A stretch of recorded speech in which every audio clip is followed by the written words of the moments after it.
Hello and welcome to NDTV. This is a very special interview because I have two very special guests, Jimmy Brown, Robin Campbell. Thank you so much for giving me time, firstly. Pleasure. It's a pleasure. How are you? Very well in India. Where are both of you? We're both. Well, I mean, we're both in the outskirts of Birmingham, Okay. but not the same outskirts. Robin's on the south, I'm on the southwest. Okay.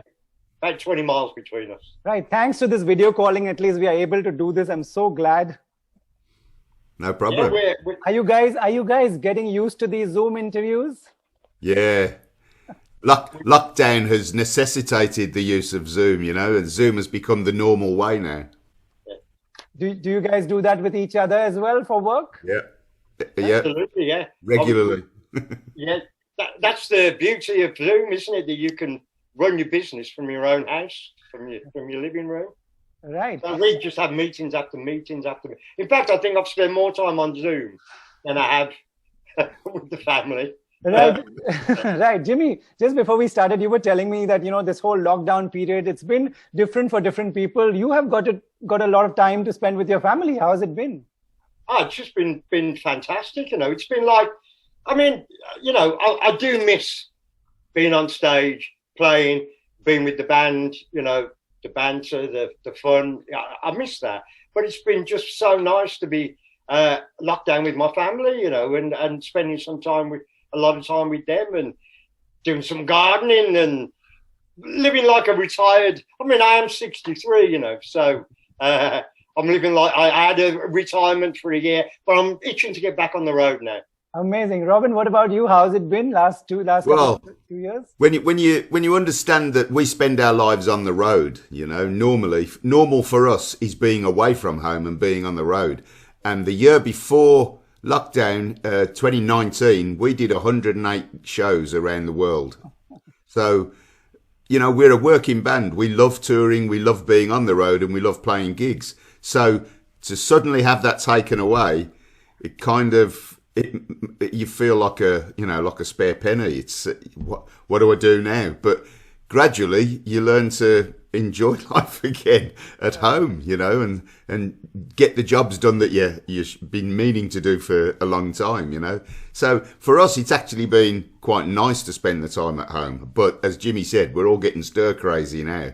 We want to get back out on the road desperately, We are very happy that you're waiting to get back on the road because during this time, music has been the best healer. Has it been difficult to make music? No, again, with technically, it's much easier than it used to be. You can do everything with digital streams now, and you can send. That's how we made this latest album, the collaboration album. We sent stuff to wherever around the world, to India, to New Zealand, to Jamaica, and they performed on the stuff we sent them and sent it back to us digitally. Now, that's it's a very easy way to work. Right. Jimmy, what do you think? Is you like collaborating virtually as well? Oh, I love that. I love collaborating because it's just great to hear what somebody else does with your work, with the new album, Bigga Baggariddim, we just sent backing tracks out to different artists and said, do what you want. There's no restriction. We're looking over your shoulder. You do what you want, send it back and we'll see what we can do with it. And it's just so great to receive these different interpretations of our music, and we can enjoy it. It's not like you're doing your own record in a way, where you can't really take pleasure in listening to it because you just remember how you put it together. But you really can enjoy other people's input, and it's a fun record. We really enjoy doing it. Right. Do you want to tell people, what is the idea of collaborating? We would enjoy your music as well, but you're saying collaborating with others is also a lot of fun. What do you look forward to when you're selecting who you want to collaborate with? Robin, you want to go first?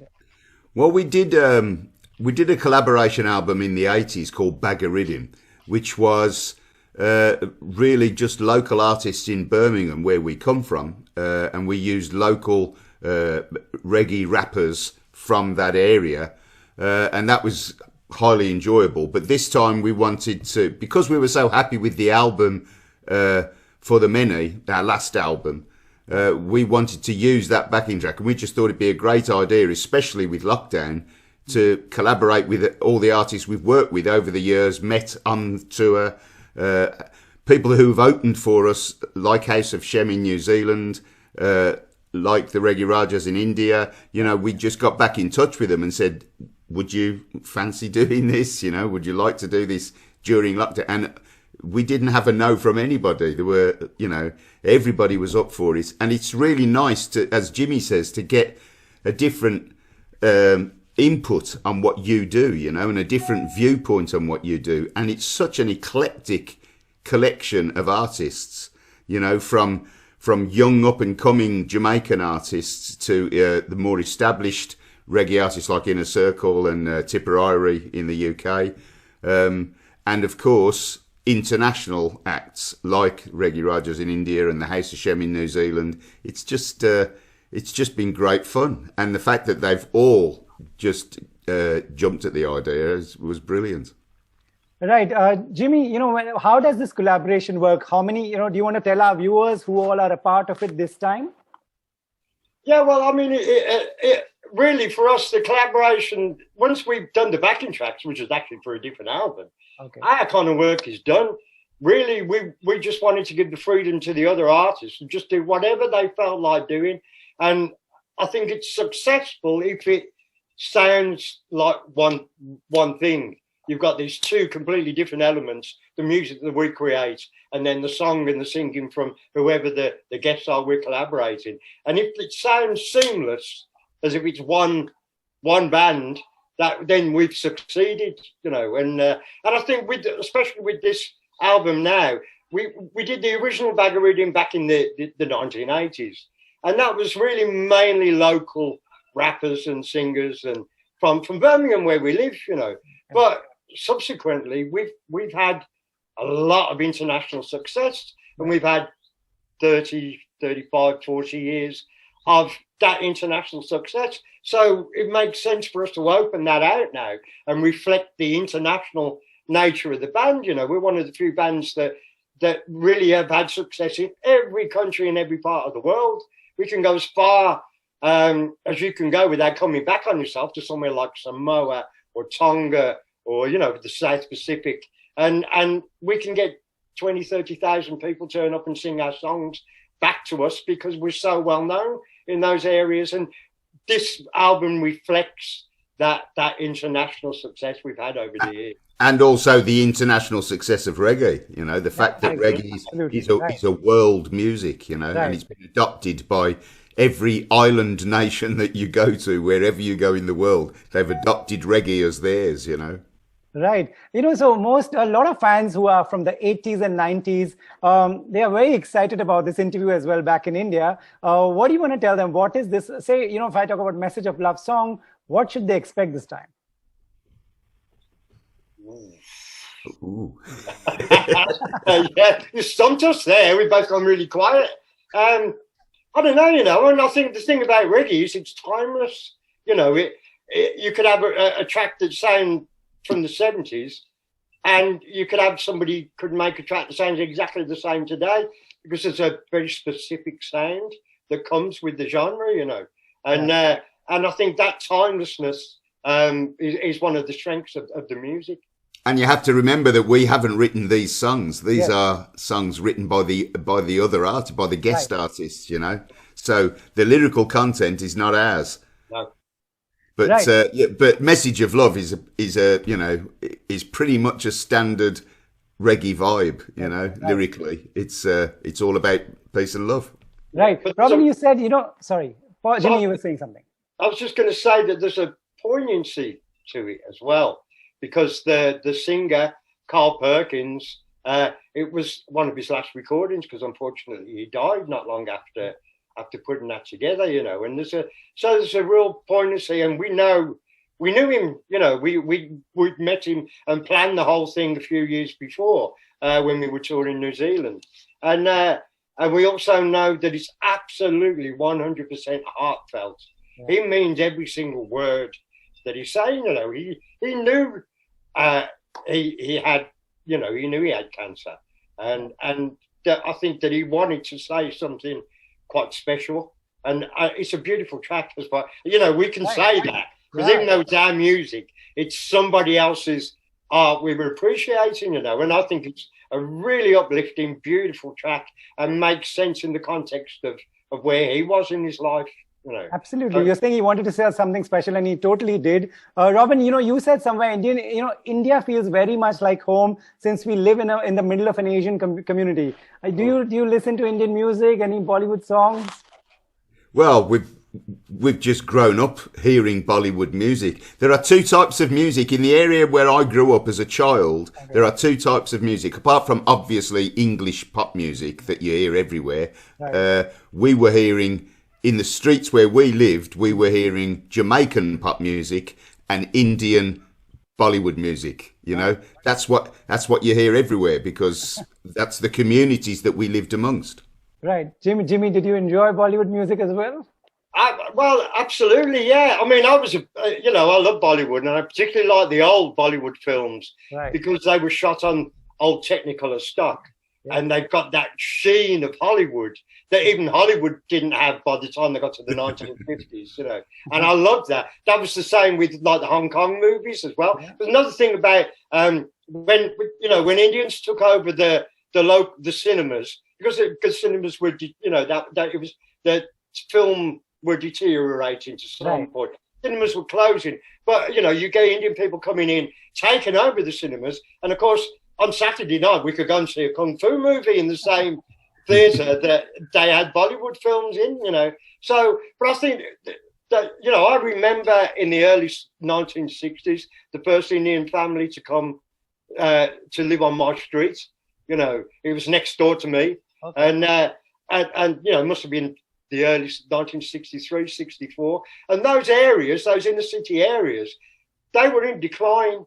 And they you know, it was old English people. There was Victorian terraces and Edwardian terraces that had gone into decline. And then that influx in the early 1960s brought the area alive again, you know, and brought life back to the city, you know. And I felt it was a real privilege to be brought up in that area at that time. Right. And it gave us an education about the world, you know. And as children, we were introduced to Indian culture, you know, Indian cuisine. Obviously, the Indian restaurants in Birmingham. Any favorite dishes, Robin? Well, the balti is what Birmingham is famous for, you know. So that's we used to go for. Funny though, isn't it? We used to go for a balti, you know. That was standard. And what you heard all the time you're eating in these places was Bhangra music, you know. That's what you hear. So, well, we were pretty smart because we knew that the restaurants you find to go to are the ones where Indian people go. You know, you don't go to the restaurants where they cater for English people. You know, you go to where if you've got other Indian people in the restaurant, you know it's a good one. Yeah. I hope you know this is music to my ears. Thank you so much for this. Yeah, we know what we're talking about here, you know. Very smart. I also want to ask you some questions for the young. You know, you guys have seen it all, the fame, the numbers, you know, your songs have been on charts for years and years, and this you know, you'll have sustained a band for so long. Any young band who's watching this interview, how should they handle fame? This fame that they see is different from the fame that you guys saw. Yeah, well, you know, I think it's hard for us to say because it's a very different business now to what it was when we first started. I don't feel like we're really that qualified to give fans advice because I don't know how the business works half the time now. We're a live touring band more than anything, and that hasn't changed, you know. But the business itself, the record business. But just Jimmy, just the principle of staying grounded, not getting carried away with absolutely. That's absolutely important. You must keep your feet on the ground. Don't forget who you are. Don't forget your roots. Once you start believing your own press, you're in trouble. Yeah. For me, that's the secret, you know. Right. And also, sorry, I'd like to say, if I have one piece of advice for a band, and we're talking about a band here, not artists, individual artists, I really believe if a band gets together and they really truly are a band, a collaborative, thing where everybody has an input, the drummer does the drums, the bass player does the bass, and if it's a genuine band that works together, then you should all get paid the same. Absolutely. Share everything equally. Equally, yeah. And that way you've got a chance of staying together. That's great advice. And also, are you also getting used to this? Because selfies are the order of the day, the number of views, the number of clicks. Are you guys used to Instagram using yourself? No. My daughter is my secretary. Robin, do you enjoy any of these new things? Well, I kind of dabble, I mean, I'm on Twitter and Instagram, etc., but I'm not very good at it. I really can't spend the whole of my time doing that kind of stuff, The way young people have a phone glued to their hand, right? As if it's super glued and it's never coming off, Right. And they just take pictures of everything they do and constantly post all the time. My daughter and sons constantly on, and posting stuff. I just can't do that. I think we're just too long in the tooth to be, getting into that stuff now. And we have to rely on other people to look after our social media, Right. Jimmy, you have 4 daughters. Do they tell you how important this is? Yes. Well, I was going to say that, we're lucky because we've got the younger generation that we can exploit, really, I suppose, and get them to do stuff for us that we wouldn't have a clue what to do. I mean, luckily we've got Rob's son, Matt. He's actually managing us now, and he understands all this stuff. Right. And he encourages us to do it and whips us into shape when it comes to that. Because, I mean, I don't have a mobile phone, That's how backward I am. I don't even have a mobile phone. I've got a computer, but no phone. So we rely on that younger generation and even our grandkids are grown up as well now. My granddaughter's 21, and she knows even more about it than my daughters do. So lovely. We work them. It's family. We learned that from Indians. You're here, family. Right, and you guys know that no interview is complete till I talk about Red Red Wine and Can't Help Falling in Love. India loved those songs for years, and you won't believe people will still listen to those songs.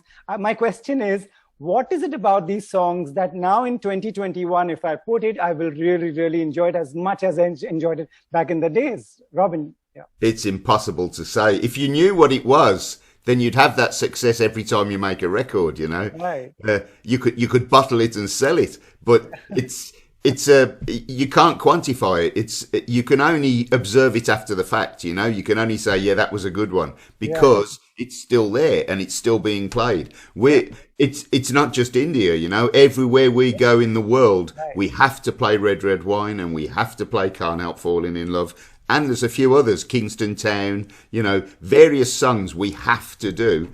Otherwise, there's a revolution, we just have to play them. And this is an abiding love that people have for those songs that reminds them of their youth. I don't know. But even young kids are turning onto those old tunes. So who knows what the quality is that makes them work that way, You just keep doing what you love and hopefully you get another one like that, Right. Jimmy, is there a way when you were singing these songs, was there anything inside that told you we have hit gold with these songs? Well, I mean, me and Rob argue all the time. I say that you only really know a hit after it's become a hit. It's really difficult. You can think something's going to be a hit, but you can't guarantee it. And you're talking about public taste, and that's an unpredictable thing, because in the end it's made up of individuals, and you can't predict how individuals are going to respond. So all you can do is really do what you believe in and hope that it catches fire with other people, It depends, though. There are some people that have an ear for these things. Yeah. I mean, we used to have a record plugger in the 80s, a guy called Neil Ferris, who's long since retired, but he was he was an absolute genius with records. We used to give him a single and he would tell us what number it was going to reach in the charts. He would say, yep, that'll get to number 6, you know, and it would. It was, it was uncanny. So it can be predicted. Some people can listen if they understand the trends and what's happening, etc. That was what he did for a living, and he was brilliant at it, you know.